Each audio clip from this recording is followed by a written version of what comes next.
사무엘상 14장 16절에서 23절 말씀 봉독합니다. 오늘 말씀은 요나단이 블레셋을 기습 공격한 후에 일어난 일에 대해서 기록하는 것을 내용으로 하고 있습니다.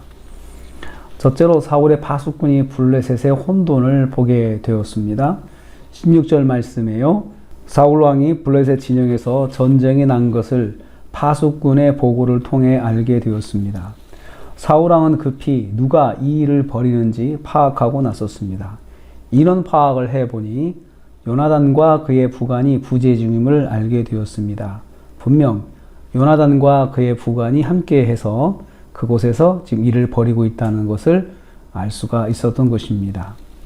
사울 왕은 블레셋 진영의 혼돈을 보고 빨리 결정해야 했습니다. 지원군을 보내 혼돈의 틈을 타서 공격해야 했습니다.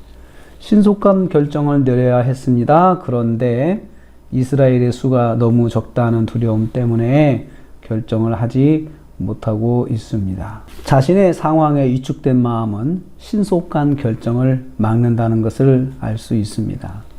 두 번째로 사울은 하나님께 묻다가 중단하였습니다. 18절 말씀부터 20절입니다. 사울 왕은 하나님의 기회를 이스라엘에서 전장으로 가져오게 합니다. 제사장 아히야를 통해 하나님께 묻고자 한 것입니다. 그만큼 시간이 흘러가게 됩니다.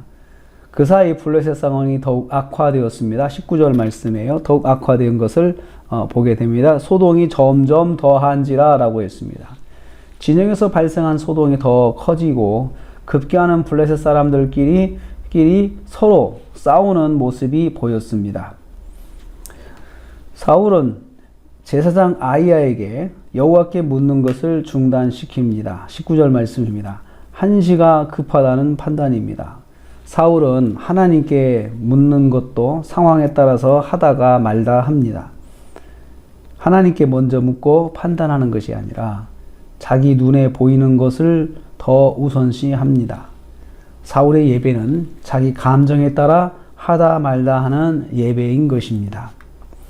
우리는 이를 통해서 깨닫습니다. 성도는 자기 감정에 따라 드렸다 말다 하는 예배를 드리지 말아야 합니다. 사람이 상황을 우선시하면 믿음 생활도 상황에 따라서 했다 안 했다 변화될 수 있다는 것을 알 수 있습니다.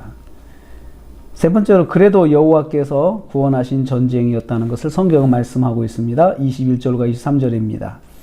블레셋 진영의 혼돈에 더하여 블레셋을 잘 아는 사람들이 지원하여 이스라엘 진영에 합하였습니다. 돕는 사람들이 스스로 일어나는 것입니다. 여기에 더하여 숨어있던 이스라엘 사람들이 싸우러 나왔습니다. 22절 말씀이에요. 숨었던 이스라엘 모든 사람도 싸우러 나왔다라고 했습니다. 이스라엘이 승기를 잡은 것입니다. 23절 말씀에 보면 성경은 이날의 승리를 하나님의 구원의 역사라고 기록하고 있습니다. 순전히 하나님께서 요나단을 도와 일하신 것입니다. 그리고 사울의 이스라엘에게 구원의 은혜를 베푸신 전쟁이었습니다. 요나단과 그의 부관은 용기를 내서 블레셋 진영에 들어갔고요. 그 용기의 최선을 하나님께서 최고로 역사해 주신 것을 볼 수 있습니다. 이스라엘의 승리는 값없이 공짜로 베푸신 하나님의 은혜입니다. 우리는 이를 통해서 깨닫습니다. 성도가 믿음의 최선을 다할 때 하나님께서 최고로 역사하신다는 것입니다. 오늘도 우리가 하루를 시작합니다. 우리가 오늘 말씀에서 이스라엘 백성이 승리한 것은 순전히 하나님의 구원의 역사, 구원의 은혜라고 성경이 기록하는 것을 보았습니다. 성도에게는 하나님의 은혜가 있습니다. 은혜. 부족해도 연약해도 베풀어 주시는 은혜가 있습니다. 이 은혜 때문에 이스라엘이 승리한 것처럼 오늘도 저와 여러분이 하나님의 은혜로 하루를 말씀 안에 살고 승리하는 하루가 되시기를 주님의 이름으로 축복합니다. 기도하겠습니다. 하나님 감사합니다.